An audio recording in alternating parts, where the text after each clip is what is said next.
আগামীতে যদি আপনাদের আমাদের সবার ভোটে তারুণ্যের অহংকার জনাব তারেক রহমানের নেতৃত্বে যদি বাংলাদেশের সরকার গঠিত হতে পারে, তাহলে আপনাদের আমাদের দ্রব্যমূল্য নিয়ন্ত্রণের মধ্যে থাকবে।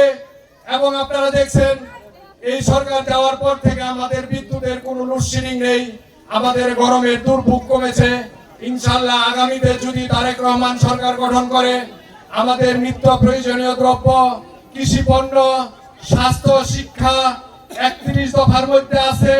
এই 31 দফার ভিত্তিতেই বাংলাদেশের সরকার এবং রাষ্ট্র পরিচালিত হবে। তারেক রহমানের 31 দফা আপনাদের একটু জানতে হবে, জানলে আপনারা বুঝতে পারবেন দেশের কতটুকু মঙ্গল হবে। ইনশাআল্লাহ আপনারা জানেন এই ধামরাইতে দীর্ঘ 15 বছর বিএনপির কোনো নেতৃত্ব ছিল না। আজকে আমাদের ধামরাইতে রাস্তাঘাটের অবস্থা আপনারা জানেন। এই টেলিগ্রামের রাস্তা দিয়ে সাধারণ মানুষের চলাফেরা কত দুষ্কর, এখান দিয়ে কোনো গাড়ি নিয়ে আসা যায় না।